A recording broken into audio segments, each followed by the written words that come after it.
if grandma's in the nursing home, we just moved her in, and she is now roommates with Richard Feldman's grandmother, and she says, I disbelieve. You look out and you see the beautiful squirrels, and you see, you see design there, but I see that hawk ripping apart, and I think, contrary to Parker, that's not super sick, and I see that as, nature is red in tooth and claw.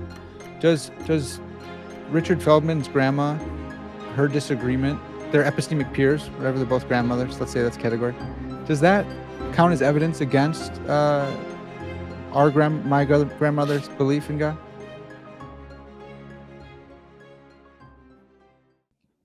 Hey, welcome back to another episode of Parker's Pensées. I'm your host, Parker Sedicase, and this is a podcast where we explore all of life's deepest questions with the experts. I really love thinking about cool stuff, and you're invited to come think with me.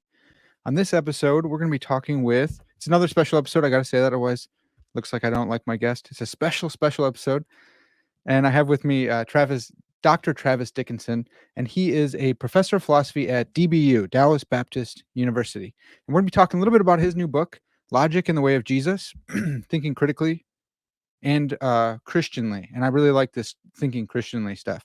So I'm really pumped to get into that. We're also going to be covering a bit of a Phil Christie paper that he wrote on virtuous faith. So that is going to be really fun too. I like it. I'm pumped. Before we jump into the conversation, though, I want to thank everyone who is supporting me on Patreon.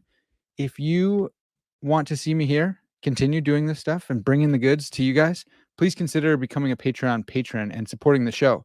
You can support for all different levels of money. Please check that out. You can find the link in the description. There's all sorts of like cool prizes, or I don't want to say goodies. I keep forgetting. There's stuff you can get if you support at different levels. Another way to support the podcast is if you're listening on Apple Podcasts, which I know a lot of you guys are. I see the stats. Please just leave me a 5-star review. That'd be huge. And drop me a comment. That will help the algorithms and all that good stuff. So thank you. That's 2 ways to support the podcast if you like it. Without further ado, though, let's get into it. We're going to be talking about faith, philosophy, and thinking Christianly. Let's do it. Travis, thanks so much for coming on the podcast, man. You bet. No, it's my pleasure. I'm a fan of the show. I mean, I'm somewhat of a fair weather fan, to be honest, but I am a fan of the show, but an even bigger fan of your mustache. So well done. Perfect, dude. I appreciate that. And you're not a fair weather fan of the mustache, I assume. No, so that's good. No, I'm all complete. Right. I'm That's full. fantastic. Well, dude, I'm pumped for this. Thanks for you sent me this book, Logic in the Way of Jesus, and it's Thinking Critically and Christianly. And I wanted to start off with Immanuel Kant, naturally. It's not supernaturally, but Kant has this essay called What is Enlightenment? And in there, he says, enlightenment is man's emergence from his self-imposed knowledge. I think that's right. Knowledge is the inability to use one's own understanding without another's guidance. This knowledge is self-imposed if its cause lies not in the lack of understanding, but in indecision and lack of courage to use one's own mind without another's guidance. Dare to know. Having the courage to use your own understanding is therefore the motto of enlightenment. So this has come up here and there. I've heard it. And some people will say, what Christian philosophy is like an oxymoron, because if we're following Kant and enlightenment, and that's, reason and rationality, then you can't have these guiding principles that Christianity limits your thinking. You can't think over here because you have a tenet of Christianity you're holding on to. Man, just initially, I'm tossing this at you here. What do you make of that? So I have, one foot in the sort of the academic world and one foot sort of in the church world, and just, speaking and, I get to talk to like real people and that sort of thing. And so I've heard every version of this, and, the way in which philosophy is supposed to be somehow, contrary to faith or contrary to Christianity. But, the sort of zinger response back is always to say, well, that's an interesting philosophical view you have there, rejecting philosophy for Christians and that sort of thing. And the reality is, again, like, the way I think of it, at least, you can't escape philosophy. We all make, I don't know that we all do philosophy. Some people will say that everybody's a philosopher. I don't actually know that that's true, but I do think that we all have philosophical assumptions that we make. And this is the way to really sort of, I think, motivate the discipline and the study of philosophy, is to say, like, look, you're assuming a whole host of philosophical, sort of positions when you do anything: brush your teeth, get out of bed, preach a sermon, share Christ with someone. Like there's just a host of philosophical assumptions you're making. And so it's not to say that you have to do the philosophy in order to sort of, be rational. I don't think that's probably a bit too strong. But I do think it's really interesting. It's interesting to dig into those philosophical questions, and in a way we all should. Yeah. Yeah, that's helpful, man. So what about Kant? I really like Kant. I like thinking through what Kant has to say. I know a lot of people don't, but He's hard reading. Yeah, he is, and that's part of the fun. He's kind of like a Rorschach test, and you're like, well, Yeah. I think Kant says this. Right. That says something about you. Right. He goes on to talk about like creeds and confessions, and I wonder. So, I want to tie this into your thoughts on thinking Christianly. Yeah. A lot of my friends hold to different creeds and confession, and some of those will commit them to certain doctrines like simplicity, and I'm sympathetic to that, though I have a lot of philosopher friends as well who keep hammering me on the other side of simplicity, saying that's crazy, right? Yeah. So, yeah. man, what do you make of that? Like thinking Christianly and committing yourself to certain creeds and confessions. Is that okay? Like, can a Christian philosopher hold to a creed and say, look, I can't challenge simplicity because I am a member of a certain denomination or something? Well, so I think we should be thinking, critically about all these things, of course. So, no, I don't. I think I'm sort of torn on the question a little bit, because there's a way in which I do think we should give sort of some epistemic weight to the traditions that we are sort of standing in, and not too sort of I guess, I don't know if the word would be arrogantly, but just sort of, dismissing those, too lightly, like just sort of, right. There's a reason why simplicity is so entrenched in some of these traditions. Mm-hmm. But the point is, I guess, to dig in and ask deep and difficult questions about these things, and hold these, we need to make sense of them. We need to understand them, but then also understand the tradition, understand what's being claimed, and hold to these certainly rationally. Like, and it is deeply philosophical. I think that's the most fun classes that I have. There's two sort of topics that come up. One is, I'll throw out this idea that my dog has a soul. Mm-hmm. And it's like, I might as well just cancel whatever else I'd planned to talk about for that day, because all the Christian students are about to like explode. Mm-hmm. But also, something like God's relationship to time. Yeah. These always make for really good discussions. And the thing that I think I always want to draw out is to say, especially on the time issue, right? Like, we all look at the Bible verses, and clearly, there's no beginning to God. There's no sort of, end to God, that sort of thing. But what does it mean to say that God is everlasting? What does it mean to say that God is eternal? Like, you're quickly getting into the philosophy of it all. Yeah. And so the question, I guess, is just really whether or not you're going to do it well. Yeah. Yeah, I think that's helpful. We can totally cut this part if you want, because I want to get a little closer to home. Okay. So maybe we're not going in for creeds and confessions. A lot of my more reform folks are going to be tearing their hair out. But I think, would you consider yourself an evangelical doctrinally? Yeah. Okay, definitely. so an evangelical, like one of our big doctrines is inerrancy, right? So Yeah. like, is that, for an evangelical philosopher, is that on the table to be questioned, or is that something that we bracket off and say like, I'm holding to that doctrine, and I think there's good evidence for it, but even if there weren't, you get what I'm getting at? Like, we have like these kind of limiting concepts, to use the Kantian phrase. Yeah. And it seems like maybe we're not supposed to touch those. I don't see why. I guess I just don't see why. Because I think that questioning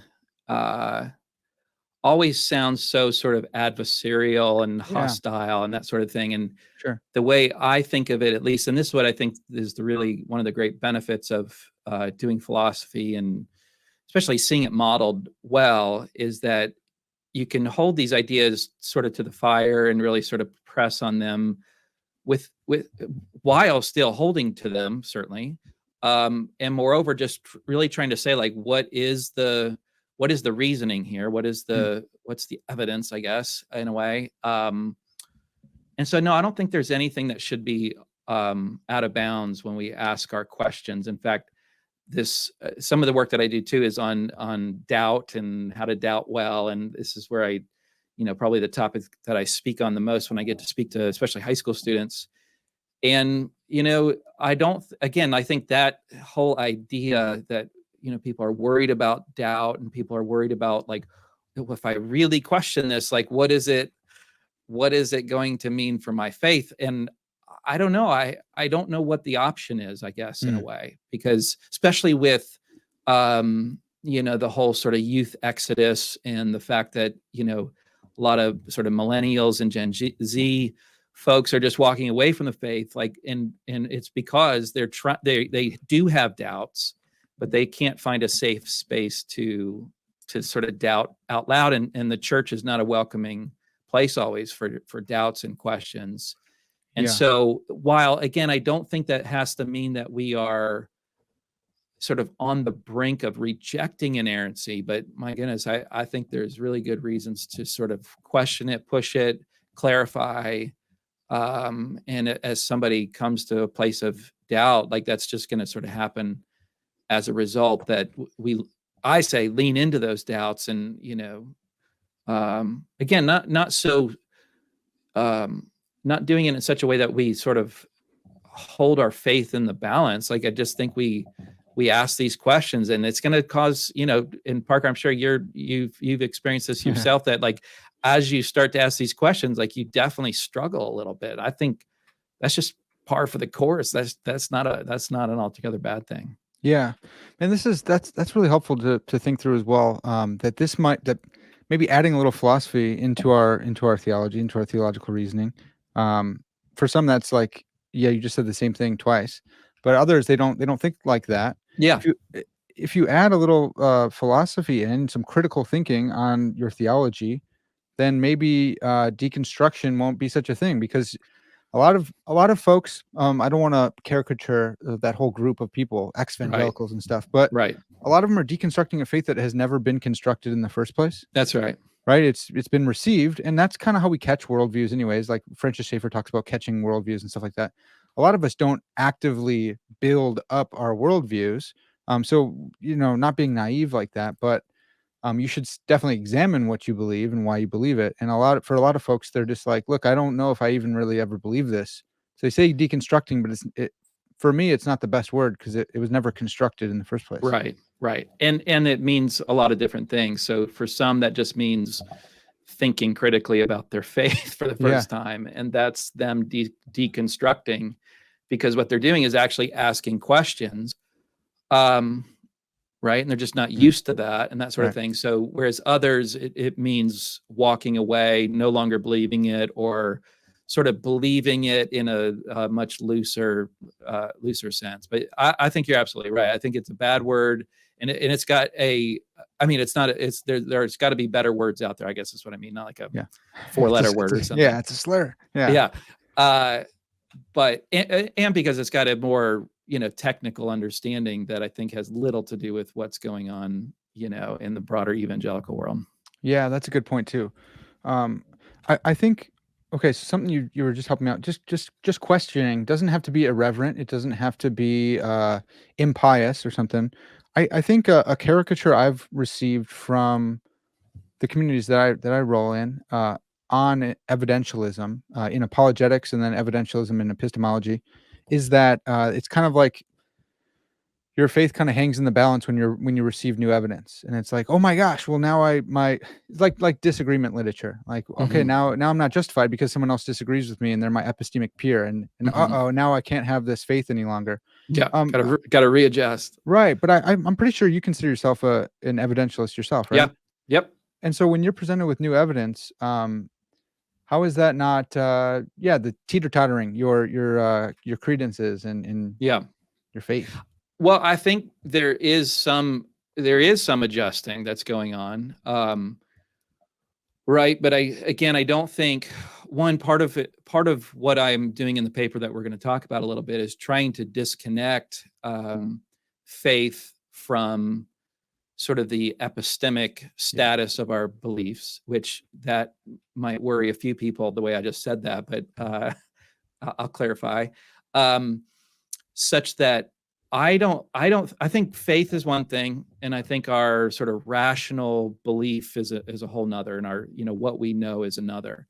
So I want to sort of pull apart the epistemology from what faith is. So I think that, right, our faith, we can place faith in Christ, and that be full on have faith in Christ, and yet have some questions and even like be doubting, because we're sort of just working out the epistemology, like our epistemic status and the evidence that we have. So there is some readjusting, and I would hope, like for my own life, I hope that I'm wrestling with some of these things forever.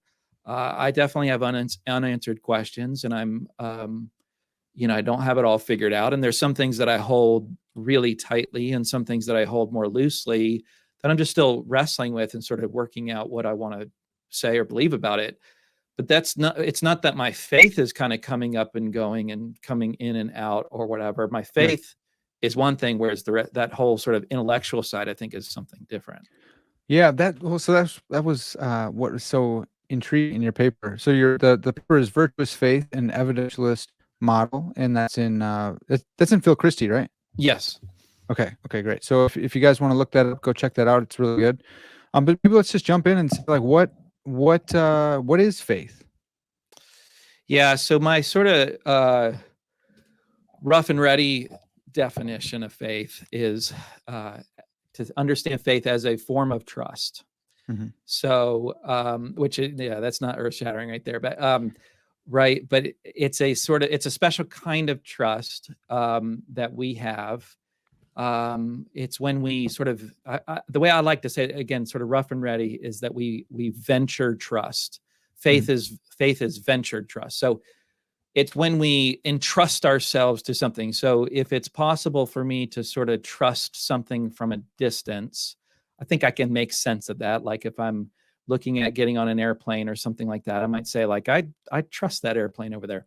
But faith is really the sort of getting on board the airplane, right? It's where we venture something. We kind of risk ourselves a bit and entrust ourselves to something or someone, especially. So what I try to do in the paper is focus in on trust in the context of relationships, because I think that's going to be the most helpful for trying to clarify, of course, the sort of Christian faith.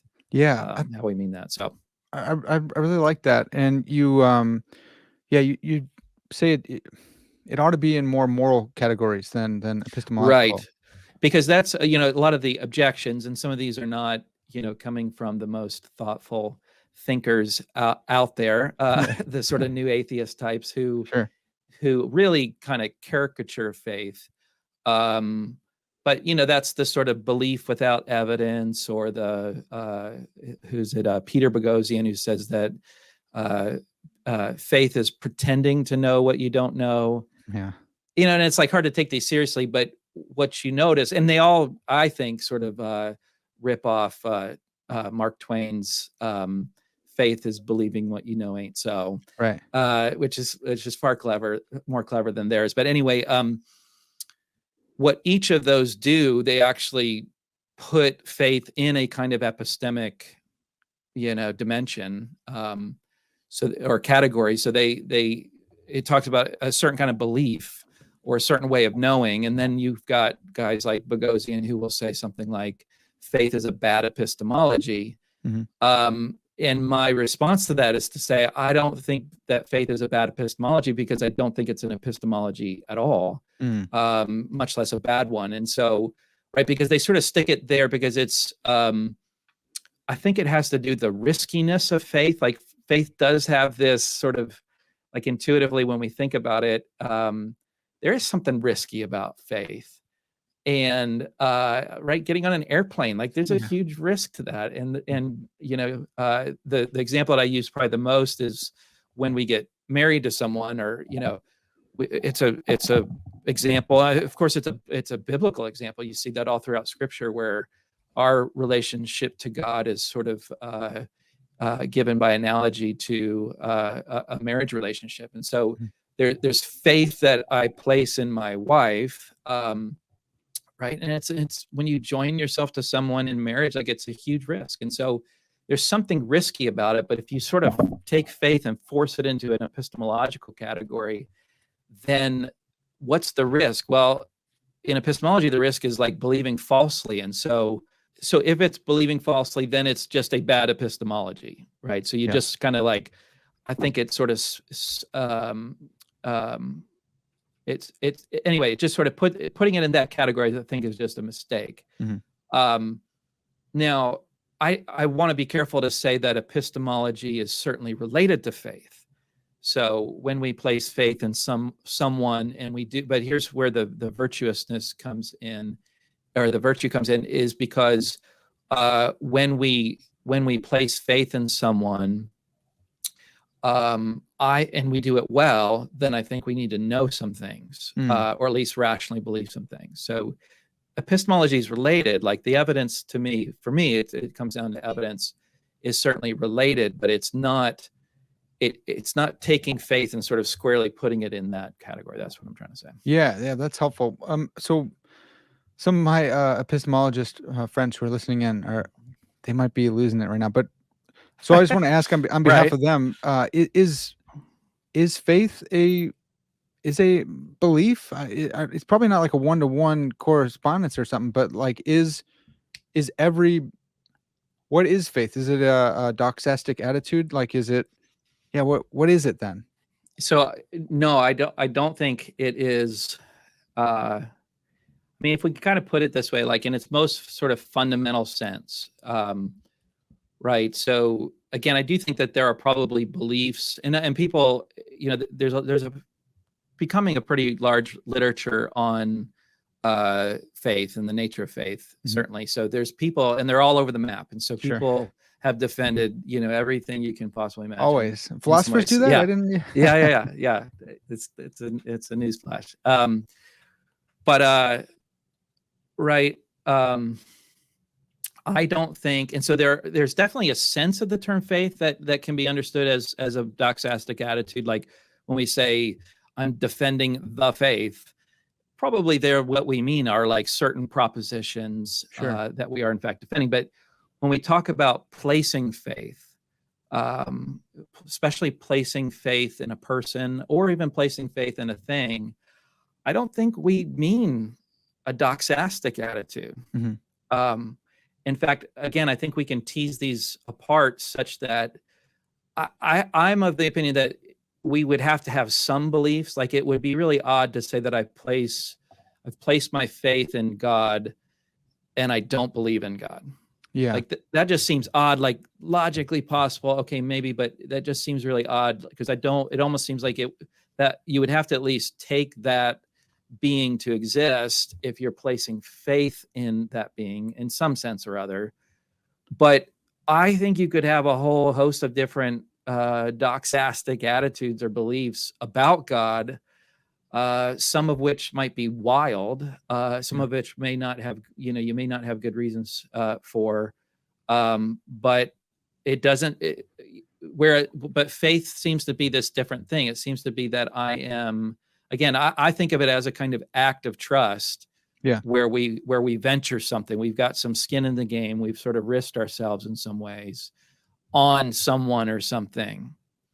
Yeah, I thought you motivated that well in the paper. You said it again here, but like faith, you don't really say like I have a faith in proposition P. It sounds weird, right? But we say it doesn't sound weird to say I have faith in Travis that he'll be able to answer this question.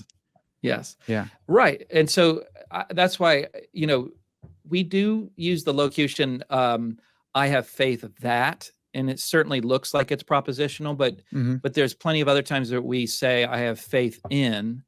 And so a lot of the debate there is like, which way are you going to go? Are you going to say it's fundamentally propositional? Mm. The sort of I have faith that is the what it all boils down to, or you can sort of translate it into that, or is it goes the other way? And the reason why I don't think it's propositional, because it just sounds odd again to say that I have faith in a proposition. Again, I think there are propositions probably involved in the broader picture, certainly, but at its core, sort of like we zero in on it, I think that faith ultimately is non-propositional, that it's an action. That's why I say it's in a moral category rather than an epistemological category in its most fundamental sense. Yeah, I like that. I wonder, does that place it in like the realm of like the subdiscipline of like action theory? Like, is that within the moral category that you are picking out here? I guess it all depends on what one means by action theory, but Sure. I mean value theory, Okay. certainly. So it kind of right. I mean, that's why I put it. I talk about it as we can. So this gets a little tricky, right? But I don't think of faith itself as a virtue. Okay. That's why the paper is entitled "Virtuous Faith," because I think it is possible to have a kind of vicious faith. Where what I mean by that is that so if we think of virtue and vice as a sort of cultivation of habits and things like that, we can cultivate the habit of sort of trusting and entrusting ourselves to the wrong sort of person. Yeah. Right. It's always super tragic when you come across, a person who just keeps like dating the wrong guy, or, even like, multiple marriages to people who have been abusive and that sort of thing. I think we can make sense of that being a kind of act of trust or an act of faith, but they shouldn't. Like, it's not a good thing. Yeah. As opposed to a situation in which, right, we have good reasons to sort of trust that person, and we've cultivated the virtue or the habit of trusting the right sorts of folks. So yeah. So I grabbed one of your definitions here, and okay. Yeah, it's so helpful because you wrote it out and you thought about it for a while. So let me just help you by Yes. doing that too. Please. In the context of a relationship between two persons, S1 and S2, subject 1, subject 2, S1 has virtuous faith in S2 if and only if S1, coming from a good will, ventures her well-being on S2, and S1 has good reasons to believe that S2 has a good will toward S1 and is competent to come through for S1 in ways that matter to S1's well-being, according to the kind of relationship it is. Now, sometimes that's kind of hard on a podcast or whatever, but Well, I do it. let's just stop for a second and let that marinate and enjoy that. No, okay, yeah, go ahead. Yeah. Well, I have a bunch of theology and philosophy nerds that listen in. They're all master students, so they're Right. totally tracking with it. They're loving it. Okay. So I really like that, and I wanted to ask about bikes. Like, so, I know how to ride a bike, and maybe I couldn't put that in propositional form. Yeah. So there we got kind of we're teasing it apart. There's tacit knowledge, or however, you want to cash that out. I trust that this bike can hold me. But do I have like a genuine relationship with this bike? It's not between two persons, right? So can I have virtuous faith in my bike, or does it need to be interpersonal relationship?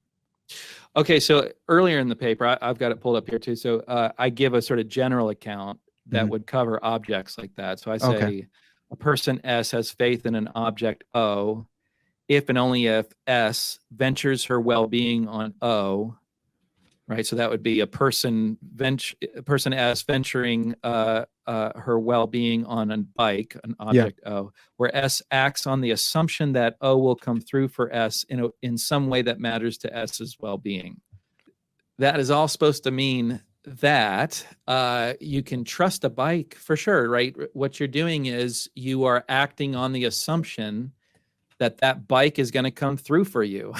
Now that's a little bit of a little vague in its language, but right, to try to cover all instances of faith is not an easy thing to do. So it's sort of and what I'm driving towards ultimately is a sort of personal, in the context of relationships. And so what you're doing is you're acting on the assumption that the bike's going to come through for you. So it's sort of like it's going to work the way you want it to work. That matters to your well-being. You've placed your faith in the bike. Yeah. That's good. I missed that. I was all obsessed with I got a couple other ones, but it's all on subject. So that's awesome. I'm glad you brought that up. And to bring it back to logic in the way of Jesus, something you say in there is that Christians have failed to engage culture deeply. And I think you're absolutely right on that. So I wanted to engage culture by way of Jordan Peterson, All the Rage. And I've listened to him a ton. I work with college athletes and they all listen to Jordan Peterson as well. So right. We talked about it'd be kind of weird to say like I have faith in something without believing it, right? We talked about that a little bit. Yeah.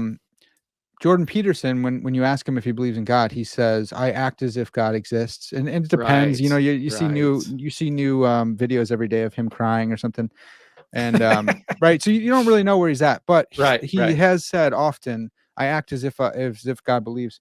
And I wonder if maybe we can use your two different definitions that we just listed to flesh out what he's getting at. It seems like he's saying, it seems like he might be treating God as an object, like the bike. If I act in this certain way, I'm going to get certain benefits that come from believing as if God existed, but it's not the interpersonal subject to subject trust model. What do you make of that? Yeah, so I think it's definitely possible for someone to believe in God and not have faith in God. I think it's also possible to act as if God exists and not have faith in God. And that might be Jordan Peterson. I don't know. Of course, none of us know really, but well, could you have faith without believing that he exists? That's what I'm not sure you can. At least I don't know. It would just be so odd if that was the case. So again, it might be something like in a possible world, maybe, but but in in the actual world, is it ever the case that we can? I mean, it almost sounds like we're right. I was going to say schizophrenic, but I'm not sure if that's PC today to say that. But right, it sounds like we're cognitive dissonance or something. We're just. I mean, we're kind of back to the pretending bit of Peter Boghossian a little bit, if that's the case. So no, it seems to me that you probably do, but these are not going to be conceptually necessary for faith for me. But maybe what you would maybe say is something like causally necessary. Right. So it's not a constituent of faith, but I think in the paper I used the example, or I cite Daniel Howard Snyder, who makes that sort of claim. His example is something like knowledge causally requires a mind, but being a mind is not a constituent of knowledge, like a conceptually necessary condition. Okay. If that makes sense. Yeah, that's good. I like that. Yeah. Okay. So I don't know where Jordan Peterson, I've had other people in this kind of conversation bring him up of sort of where we situate him, where we place him. And I honestly don't know. I mean, I think one of the questions is, does he have a relationship with God? And I would suspect yes, in some way, and that would explain the crying and the, like he really is, whether or not it's saving relation, I have no idea, but or where he's at exactly, but does he place some faith in God? Yeah, probably. Mm-hmm. Does everyone have a relationship with God? Like not necessarily like a loving relationship, but would you say that everyone is in some sense related to God? I think in some sense related for sure, but not necessarily, a kind of personal relationship. Right. I would think not. Yeah. Okay. Where somebody's not reconciled to God and something like that. Yeah, it's just a broken relationship, or it's okay. That's good. when it comes to you brought out this evidentialist intuition in the paper, Yeah. towards the end to kind of motivate the faith and evidence coming together. Yeah. So you split them apart, right? And you said, look, let's put it in the moral category, but they're not wholly unrelated, of course. Right. So don't get too crazy on us. Right. Um, with this evidentialist intuition, just real quick, is it, let's say grandma believes in God and she doesn't have a whole ton of evidence for God's existence. Um, is that is that rational? Is that something like, what do we do with that? Yeah. She doesn't have a whole ton of evidence. Maybe she has like tacit knowledge of God in a way that, like, I know my aunt exists or something, but if maybe I can't prove that my aunt exists, right? So what do you make of that? Yeah. No, I so I happen to think probably that your grandma may be more rational than you and me in some ways. Hmm. Yeah. And so part of it for me, so the evidentialist intuition is this fact that whenever we are sort of approaching an idea rationally, it seems that we're going to deal with the evidence, right? So if Plantinga is going to write his book arguing against evidentialism, he's writing a book after all. Like he's going to give arguments for why we don't need to have arguments, for the things that we believe and that sort of thing. And so the idea is something like, sorry, I'm getting a call here. Silence that. The idea is that if we're going to work out what we believe about politics, we're going to look to the evidence. If we're going to work out what we believe about theology, we're going to look to the evidence, and so on and so forth. That's what it seems to me, that's what we have to work on. Like, I don't know what to do with someone that says, look, as long as you're properly functioning, and in an appropriate environment, et cetera, et cetera. Like, I just don't know what to do with that. I don't know how that's guiding in a way, but evidence, it is like I can go. So that's kind of the evidentialist intuition, is that when we want to be rational, we turn to the evidence. Mm-hmm. Okay, so then when it comes to grandma, right? So I'm probably the most broad-minded evidentialist that I know. Okay. Because I want to count almost everything. So like probably my bigger problem is not grandma. It's like, who isn't, like, what is it to not be rational? Mm-hmm. Because I think pretty much not everything counts, of course, but like the typical sources of reason and rationality all count for me as evidence. So certainly it's going to be the formal stuff. Right. That's where I live. At least I have one foot in that camp all the time in the academic world. So I love the formal stuff. I love formal arguments for God's existence and, all that stuff in apologetics and so on, in philosophy of religion. But I don't think that we need that by any stretch. I love that stuff, but I don't need it. So it's sort of like we can go to the depths of a sort of fine-tuning argument, let's say, and get into the right. And I this is well beyond my area for sure, to get into the cosmological constant and the strong nuclear force and all this stuff. Yeah. But I think grandma is looking out the window and seeing fine-tuning all over the place. Sure. You know what I'm saying? And I think that is evidence for her. And really, honestly, if we're honest, like that's what really compels us too, is that these formalized arguments, it's like they sort of click because they sort of fall within this larger backdrop of all this other evidence that we have never formalized. We've never maybe even reflected on it.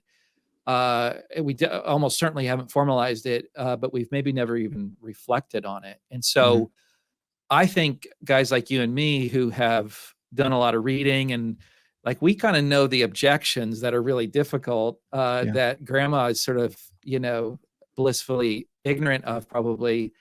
So in a way, I mean, if you kind of think of it that way, as like there's kind of like different standards of evidence for being rational, that kind of a thing, then in a way, grandma might be more rational than you may. Well, I mean, we might have to cut that part because you might have just put yourself out of a job. Like don't study the arguments, and you could be more Right. rational in believing. Well, I'll add that you can always, right? No, I think that you can always work on these things, and we all do need to work on these things. Yeah. And so, but I just think of stuff like answers to prayer. Okay. I think of things like religious experiences. Yeah. I think of things like testimony. And that's why, when you get into these discussions of apologetics and, right, people will say, yeah, I don't think, evidence figures in, or they're sort of nervous about evidence figuring in. But just think about all the times that people have come to Christ because they've heard a compelling evidence where the gospel has transformed somebody's life. Yeah. I think that's evidence. I don't see any reason why we shouldn't count that as evidence. And those things, again, in this very messy way, all sort of like get added up to constitute the rational basis from which we believe. Yeah. So, man, I'm with you on that, and I'm also scared about that. So, like, when I think about why do I believe in God, I don't very often try to pull out like a transcendental argument for God or the moral argument. Like, I depending on the context, I'm not an idiot. Like, I know what people are asking for and stuff. But if I think personally, I think a lot about answered prayer and religious experience. One time I prayed to see a hawk eat a mouse or a rabbit or something, just some kind of varmint. Yeah. And the next day I was driving back to college, and I saw a hawk drop out of the sky and jump on this bunny, and it was the sickest Right. thing ever. It was awesome. I told my friend, and my friend's like, "Dude, that wasn't God, you idiot! Like, that's so stupid." And I was like, "Whatever, man. I prayed and it happened." Yeah. And then that whole week, this family of hawks moved in, like, to my friend's trees, and they would rip apart bunnies and rabbits and squirrels every day, and their guts were hanging down off this pole. He took pictures, and he was like, "All right, God, I get it. Like, I won't," you know. But it was like that to me is like just God's sense of humor. That's kind of knowing Yeah. when a person, and I'm not gonna be able to formalize that probably. Maybe I could, but I don't know if I'd present that to Richard Feldman today. Right. Right. And I don't think it's all I mean, the problem with this kind of like, it's the problem with the way in which we do apologetics oftentimes is we zero in on like one particular argument, Yeah, as if it's the be all end all. But I think when we zoom way out, like the way in which we proceed rationally, like those things do matter. yeah, And they're of course not like there's a huge background of beliefs and experiences and evidence, and yeah, that's informing that one experience.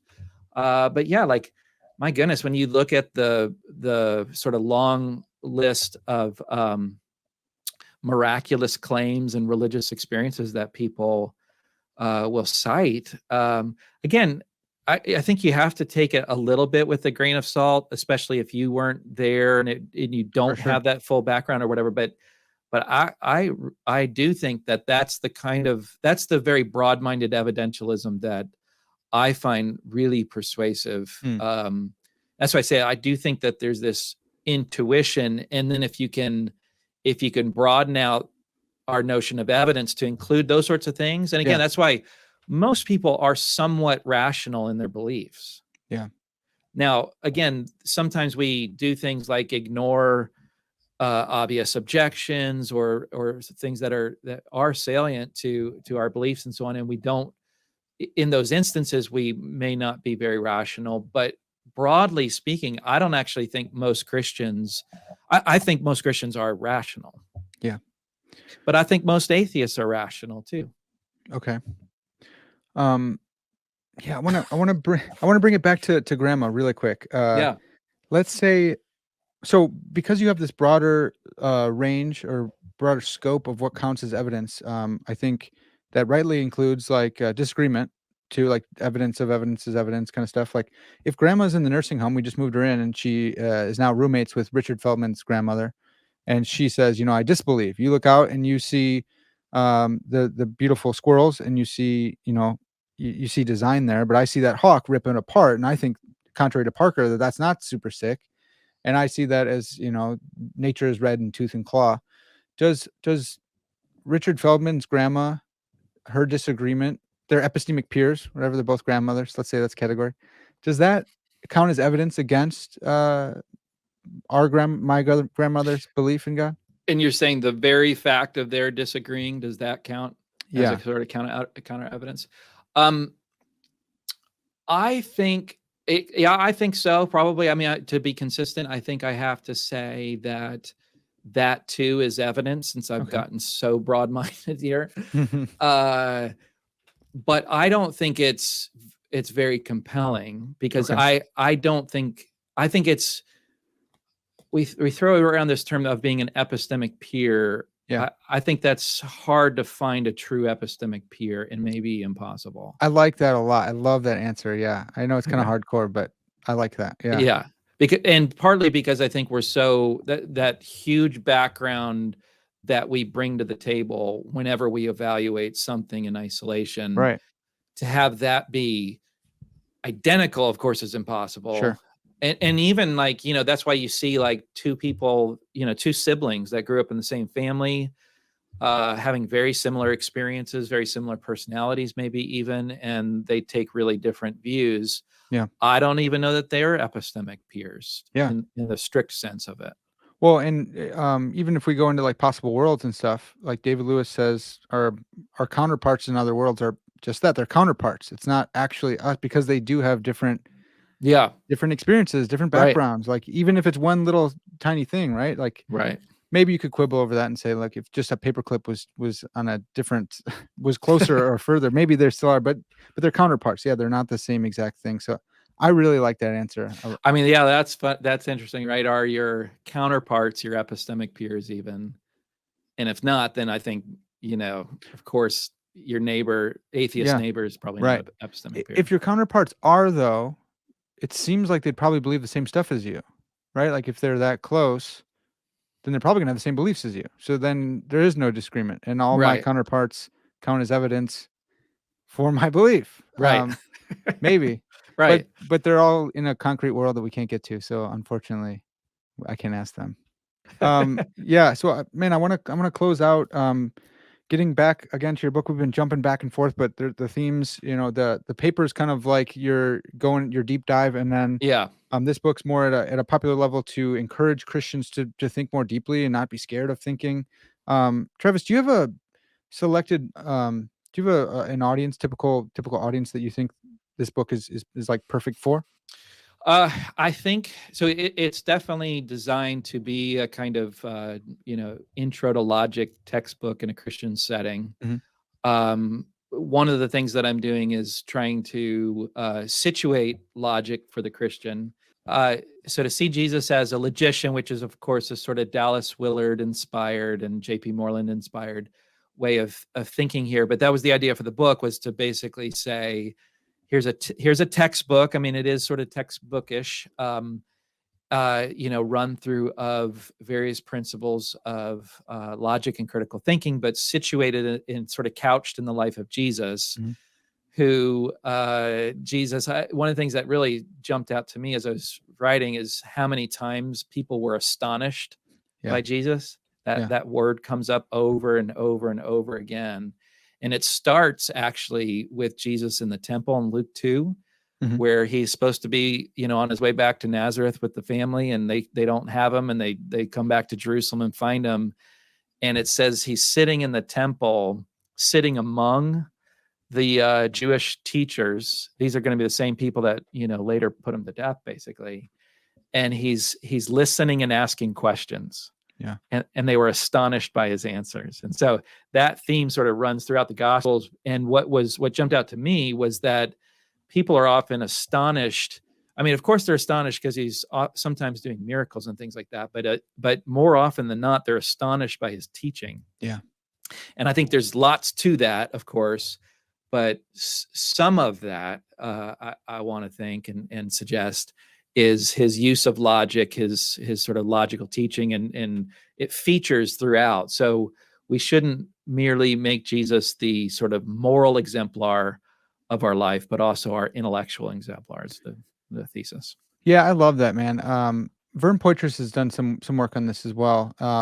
Like JP, you said too, and yeah, I love it.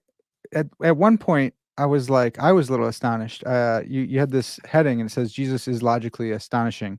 Yeah. And I was like, okay, dude, like settle down. And then you pulled the from Matthew and you brought up how many times people said they were or Yeah. Jesus described as being astonishing. I was like, oh, all right, you backed it up like that. Yeah. There you That's go. pretty awesome, man. I thought you were, overplaying your hand there, but you backed it up. It was awesome. Okay, good. Whew. Yeah, yeah, yeah.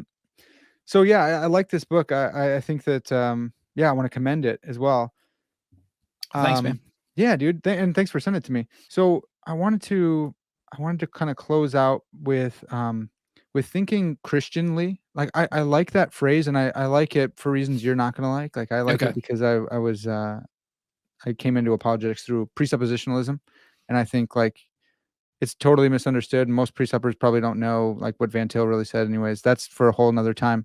But that's what I think of like worldview thinking. I want to think through like the Christian worldview as a Christian. There's it's weird. It gets weird, but I like the phrase thinking Christianly, and I wonder. I wonder if someone listening would be like, that seems silly. Like, should I have these commitments? Again, it's going back to kind of Kant in the beginning, um, going full circle here. But should I think Christianly or should I just think rationally? Like, does it make sense to think Buddhistly or atheistically? Like, would we want people to think Buddhistly, um, if that weren't the case? Wouldn't we just want everyone, especially as evidentialists, maybe like to think on the same playing field? I don't think that, but I'm assuming some of my Right. listeners Right. might be saying that. Right. So I don't know that those things come apart for me, at least. That Mhm. at least obviously, I guess I want to think that to think Christianly is to think rationally. But again, I think thinking rationally comes pretty easily. Yeah. Again, we can be more or less rational, of course. So when I say I think that most atheists are somewhat rational in their beliefs, of course, I don't think all things considered. When I consider the case, I find the case for Christianity far more persuasive and compelling, but and therefore more rational, I guess. But yeah, so rationality comes sort of easily. Okay. But once we become convinced, I think it's that once we become convinced of who Jesus was, if and this is a sort of Dallas Willard point to say that if he is Lord, and if we sort of take seriously the things that Scripture says about Jesus, then we should do more than just. In other words, what we want to do is conform even our thinking to his. Again, most Christians are on board with conforming our behavior and our actions and things like that, Tim. But I'm saying even right the ways in which we think the sort of values that he has and so on, and so that it matters. So I think all that I'm going for, and others, of course, have used this phrasing. Of course, this is something I'm borrowing absolutely, but to be like a business person and to think Christianly about their business, I think makes sense, right? Right. So to be something like if rather than sort of like divided off to the sacred and secular sort of split that this is sort of the opposite of that. Yeah. So if you're a business person and you want to think Christianly about your business, then I think of course, there's going to be the sort of ethical demands as a Christian. That's Mhm. the obvious stuff, but it's going to be more than just wearing Christian T-shirts and having a little Christian fish in the corner or Right. playing Christian music in your business place or whatever. It's to say like your very values should be drawn from your Christian faith, and so there, I think clearly the bottom line can't be how much money you're making or whatever. Now, money's important to any business, so I'm not saying it's not, but to have Christian principles sort of guiding the way in which you're going to conduct your very business, I think that makes sense. So, Yeah. Well, I really like that. I think of C.S. Lewis's short essay on obstinacy and belief or something like that, and it's really similar to Willard and what you're saying here. sure. And this is why I like it, because it is a little bit of the precept stuff where it's like look, if he's Lord of my life, and if my mind is being conformed to him, I can't. If like my epistemic norms are conditioned by my Christian faith and values, then he's Lord of my mind, dude. Like that's what's up. And when when new things come to like attack my faith, I'm gonna take them seriously for sure. But like I'm pretty well hooked in here, man. Like that's Christ is Lord of my mind. And I that's why I've been bringing up these questions about like confessions and stuff like that, because I can imagine someone who doesn't have any faith being like, you're closing yourself off and you're saying, no, this is not an option for you to not be a Christian any longer. Right. And in one sense, I'm like, well, kind of, yes. Like I want my mind to be conformed to the image of Christ, or to his, thinking patterns. I want to think God's thoughts after him. If I'm actively doing that every day, I'm probably not going to become an atheist tomorrow. Well, is that wrong? Am I like flouting an epistemic duty by doing that? I don't think so, necessarily, at least. The whole, I think I'm sort of convinced that the whole debate of presuppositionalism versus other, again, it all just depends what we mean by these. Absolutely. Because there's nothing that you've said that I don't, at least that I caught in that I would really disagree with. Mhm. I'm not, so I kind of think this is something of a fake debate Sure. often, because, and if you read some of those, like, I don't know, those like 5 Views books or whatever, and laying out the different there's so many things that are so similar. I actually find it far more fruitful to back up to the epistemology, because what it is to be an evidentialist in apologetics is certainly not what it is to be an evidentialist in epistemology. Sure. Yeah. Because, a lot of the arguments, the sort of transcendental arguments, are arguments, and they would count as evidence, Right. to a lot of evidentialists in epistemology. Right. So I actually find that to be the much more fruitful discussion. Mhm. I love parts of presuppositionalism. I just don't think of it as like the exclusive right approach, because I don't think it is actually exclusive Sure. when it comes to some of these other so-called evidentialist approaches and so on. Yeah. Yeah, that's cool, man. I appreciate you going down these rabbit trails with me. Yeah, man. I've just been popping up and tossing them at you. I really appreciate that. Well, again, for the listeners, it is And logic. your listeners should know that a lot of this is not in the book. That's right. true. So these are like the jump off points that Yeah. Parker has found interesting, and that's where we went, which is That's great. right. That's Yeah. right. And Yeah. they should know by now. They should know that. But yeah, do check out that essay too, Virtuous Faith in Evidentialist Model. Like there's stuff all throughout here. There's stuff at different levels. And it's all good stuff. There's stuff on the argument from reason in here too, and how we can think about God and logic, and that stuff's really fun too. I really, really like your, I don't know, a clarion call, whatever. Like, I like you saying that Christians need to engage in culture more deeply. And I think that I have a lot of Christian philosopher friends. I think Yeah. most of them are not, they want to be, this is a popular thing today. And I'm sorry, all my friends, but it's public facing. We want to be public facing. We want public facing philosophy. A lot of my non-Christian philosopher friends also saying the same thing. But when it comes to doing public facing philosophy, it's how can we talk about what we're interested in a public manner, instead of saying what is the public interested in philosophically, and we're going to speak to them there. And so this is why simulation hypothesis, I'm sorry to say, like everyone's obsessed with it. Do we live in the matrix? Is artificial general intelligence possible? Should we colonize Mars? Like, what does it mean to be a man or woman? So I love that you said this, because I want to keep ringing that bell too, and saying like, I love philosophy. I wish that philosophers were consulted. I wish philosophers were presidents instead, philosopher kings and stuff. Right. There you go. We need a philosopher as a president, but we Yes. also need philosophers talking about like simulation hypothesis, because I'm a campus missionary as well. And every single day I talk about simulation hypothesis and I don't bring it up.